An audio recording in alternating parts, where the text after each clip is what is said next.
The call of a badger. It leaves Tony Dean looking careworn these days. For now, the animals remain in the safety of their sets. The sound is coming from one of his videos. But the former policeman knows the threat that may loom in Gloucestershire at night.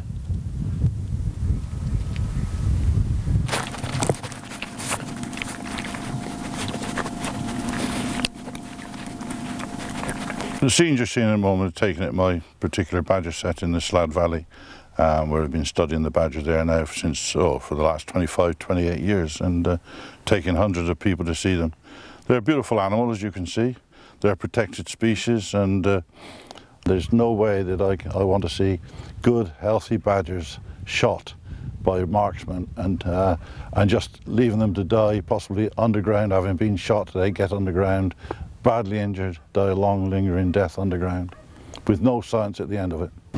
The planned badger cull in Gloucestershire is an essential part of efforts by the government to curb rising tuberculosis infection in cattle. Yet out in the forest, animal rights activists like veteran Mr. C, who doesn't want to give his name, are determined to protect the animals. Over there's the set. It's a nice entrance, quite clear, well used. Britons in both urban and rural areas increasingly oppose killing badgers. Many want to learn from people like Mr. C how they can help. The veteran activist explains that it's all about mapping sets in order to thwart the hunters. And if they start baiting that, then we can regularly get people out here to keep a check on it. So whenever there's any sign of any shooting going on, we will bring in legal protesters to walk all the public footpaths, make the noise, which will send the badgers straight back down their earths. It's absolutely, it's just an experiment, solely an experiment to pacify the farmers, that's all it is. On the other hand, the country's cattle farmers, who would carry the cost of the cull, are encouraged by the government's move to do something. They say TB in cattle is out of control and spreading, even thinning their herds by up to 26,000 cattle a year to reduce the spread of the infection has not stopped its relentless spread. Killing 3,000 badgers in Gloucestershire will save the life of cattle, says the chairman of the National Farmers Union in Gloucestershire, Charles Mann. Well, we've taken increasing cattle control measures within more testing and movement controls, restrictions on cattle being moved around the countryside, and biosecurity measures restricting badgers coming into the farm buildings and making it less easy for that to happen. What we're now looking for is some way of making sure that the wildlife and the cattle, the disease is less rampant, and it's bound to help.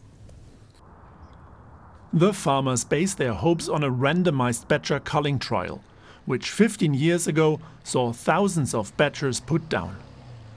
An Oxford scientist at Jesus College, who initiated the trial at the time, concluded that a badger cull could reduce TB in cattle by 16%. But that, says Lord John Krebs today, is simply not enough. Both farmers and the government should rather wait for an effective cattle vaccine, which would only take a few more years.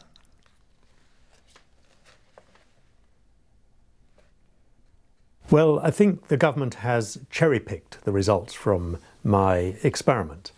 You can look at it and say, well, yes, you get some reduction in TB in cattle, and it's worth the effort to achieve that. On the other hand, you can say the reduction is quite small. It leaves over 80% of the problem still there, and you should focus on other measures that are going to be more effective than killing badgers. Badgers is a costly distraction. It'll distract attention from the real policies that will be effective in eradicating the disease. Given the strong public pressure, the government has not changed its position, but the date for the cull, which is now to take place next summer. Animal rights activists like Mr. C remain on alert. He is glad that the row over the culling has motivated a new generation of activists. Down in the Cull area, the hunt saboteurs are on the move. They also search for badger sets because they believe that some animals are still being killed illegally. Julie is a veteran of the fight against animal exploitation, just like Mr. C, and knows all about badgers. Brilliant, that's the sort of thing you're looking for, going straight up that muddy bank. If the pilot cull of about 3,000 badgers will happen and turn out to be a success, it would lead to a nationwide culling of badgers, warns Julie. She does not believe the cull will have any positive effect, quite the contrary.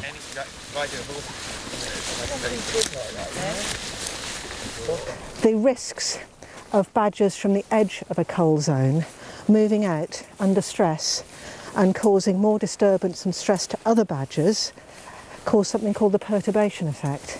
And this cancelled out the positive effect in the cull zone.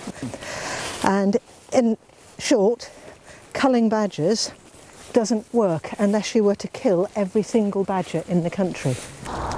That's an outcome neither party wishes for, and hence they do agree on one aspect. If Britain cannot come up with a new vaccination program against bovine tuberculosis, then the animals will pay the price, be it cattle or badgers.